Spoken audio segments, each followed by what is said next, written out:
Good morning friends.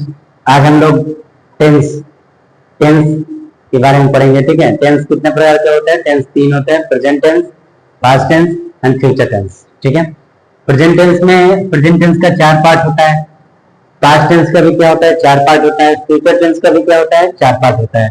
पहला हमारा होता है प्रेजेंट सिंपल, दूसरा प्रेजेंट कंटिन्यूअस, तीसरा हमारा प्रेजेंट परफेक्ट, चौथा हमारा प्रेजेंट परफेक्ट कंटिन्यूअस। ठीक है, प्रेजेंट सिंपल में वर्ब फॉर्म हम पढ़ेंगे V1 और V5 पढ़ते हैं।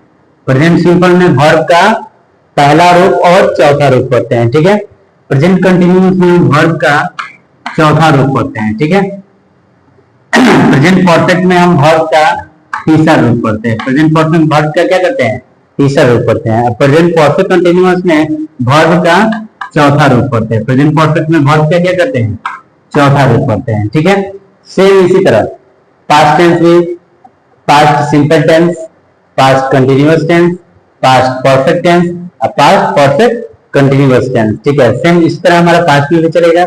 सेम यही future future future simple tense, future continuous tense, future perfect tense, future perfect continuous tense. ठीक है, सेम यही रिपीट रहेगा। फ्यूचर में आए तो फ्यूचर में हमारा क्या होगा, ये V1 हो जाएगा, यहाँ पे क्या हो जाएगा, हमारा V1 हो जाएगा। फ्यूचर कंटिन्यूअस में V4 ही चलेगा, फ्यूचर परफेक्ट में आपका V3 ही चलेगा और फ्यूचर परफेक्ट कंटिन्यूअस में आपका भी क्या होगा, V4 ही चलेगा। ठीक है, ये सब वर्ब फॉर्म जो होते हैं सेम चलते हैं। लेकिन यही अगर पास्ट की बात करें, पास्ट की बात करें तो पास्ट सिंपल में हमारा क्या होता है, V2 का यूज होता है। पास्ट सिंपल में क्या हो जाएगा, V2 का। यहाँ पे आपका हो जाएगा पास्ट कंटिन्यूअस, उसके बाद आपका ये पास्ट परफेक्ट, फिर आपका हो जाएगा ये पास्ट परफेक्ट कंटिन्यूअस टेंस। ये सब क्या होता है, प्रेजेंट का चार पार्ट, पास्ट का भी क्या होता है चार पार्ट, फ्यूचर का भी क्या होता है चार पार्ट। यानी तीनों टेंस का चार चार पार्ट होते हैं। चारों पार्ट में जो सिंपल टेंस होते हैं, सिंपल में हमारा V1, V5 या V2। पास्ट सिंपल रहा तो V2, प्रेजेंट सिंपल रहा या फ्यूचर सिंपल रहा तो V1। ठीक है, और प्रेजेंट सिंपल में आपका V1 और V5 चलेगा। कंटिन्यूअस जितना भी कंटिन्यूअस टेंस होगा सब में क्या होगा, V4 का प्रयोग होगा। V4 यानी वर्ब में क्या होगा, ING। V4 यानी वर्ब में ING। जितने भी परफेक्ट टेंस होंगे सारे परफेक्ट टेंस में क्या होगा, V3 का यूज करेंगे। सारे परफेक्ट टेंस में V3 यानी या तो इसके अंत में ED लगा होगा या तो इसके अंत में क्या होगा, EN लगा होगा। कुछ ऐसे वर्ब होते हैं जो क्या होता है, अलग हो जाते हैं। लगभग वर्ब में क्या होता है, आपका ED लगा होता है या EN लगा होता है।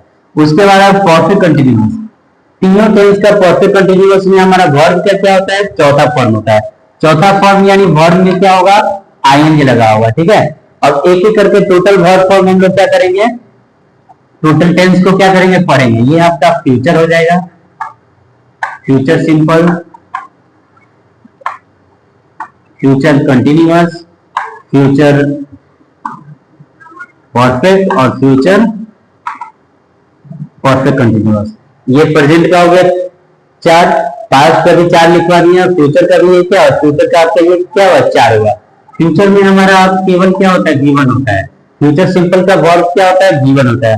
कंटिन्यूअस में V4 ही चलेगा, परफेक्ट में क्या होगा, V3 चलेगा, परफेक्ट कंटिन्यूअस में क्या होगा, V4 चलेगा। ठीक है, ये हमारा क्या होता है, वर्ब। टोटल टेंस को चार भागों में डिवाइड किया गया है। और एक ही करके हम सब क्या करेंगे, पढ़ेंगे। ठीक है,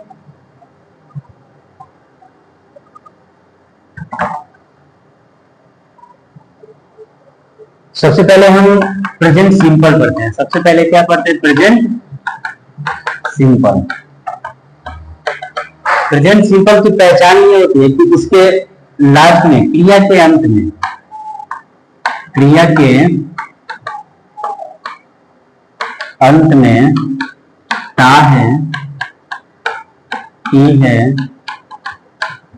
ते है, ETC लगा होता है, ETC लगा होता है, ETC लगा होता है। तो इसका सेंटेंस जो बनाते हैं हम लोग, स्ट्रक्चर इसका अफर्मेटिव का जो स्ट्रक्चर होगा, अफर्मेटिव का जो स्ट्रक्चर होगा, सब्जेक्ट लिखेंगे, उसके बाद हमारा V1 आ जाएगा और V5, फिर क्या हो जाता है, हमारा ऑब्जेक्ट होता है और फिर क्या होता है, अदर वर्ड हो जाता है। ठीक है, V1 और V5 ये दोनों में क्या होता है, अंतर होता है, पहले ये समझ लेते हैं, ठीक है। V1 हमारा और ये क्या हुआ V5, ठीक है। V1 को हम लोग प्लूरल वर्ब कहते हैं, V1 को क्या बोलते हैं, प्लूरल वर्ब बोलते हैं, ठीक है। और V5 को हम लोग क्या बोलते हैं, सिंगुलर वर्ब, V5 को सिंगुलर वर्ब बोलते हैं, ठीक है। V5 आप सिंगुलर वर्ब बोल सकते हैं और V1 को हम लोग प्लूरल वर्ब बोल सकते हैं, ठीक है। यानी V5 में आपका एस या ईएस लगा होगा, V5 में क्या लगा होगा, एस या ईएस, इसमें क्या होता है, प्लस रहता है, एस या ईएस में क्या जुड़ा रहता है, ठीक है। ये एस या ईएस हमें कहाँ मिलेगा, जब आप नंबर का नियम पढ़ेंगे ना, नंबर के नियम से ही हम लोग क्या करते हैं, V1 और V5 को क्या करते हैं, बनाते हैं, ठीक है। जैसे मैं एग्जाम्पल मान के चलिए, ये आपका ईट हुआ, ईट हमारा क्या V1 हुआ, इसको V5 बनाएंगे तो EATS, ईट हमारा क्या हो जाएगा, V5 हो गया, ठीक है। इसमें क्या होगा, एस जुड़ जाएगा। यही मान के चलिए कैच, CATCH, कैच हुआ, कैच का अगर V5 बनाए तो CATCH और इसमें ES जुड़ेगा। क्यों ES जुड़ा, क्योंकि अंत में इसके क्या है, CH है। तो रूल होता है नंबर का SHCH, जिस नाउन के अंत में SH हो, S हो, SH हो, CH हो, X हो और Z हो, तो इसमें हम लोग क्या करते हैं, ES होते हैं, इसमें क्या करते हैं, ES होते हैं। तो जितने भी वर्ब होंगे उनमें हम लोग क्या कर देंगे, ES जोड़ेंगे। जैसे मान लीजिए ये वॉच, WATCH, वॉच हुआ, अंत में क्या है, CH है, तो इसमें भी क्या होगा, WATCH और इसमें ES जोड़ देंगे, वॉचेज हो जाएगा। यही मान के चलिए क्राई, CRY, क्राई, क्राई का भी रूल होता है, वाई के पहले क्या है, कॉन्सोनेंट है, तो वाई को हम लोग क्या करते हैं, आई में बदलते हैं, वाई के पहले कॉन्सोनेंट तो वाई को आई में बदलकर उसके बाद क्या करते हैं, ईएस जोड़ देते हैं। ये हो गया हमारा क्राई, ये हमारा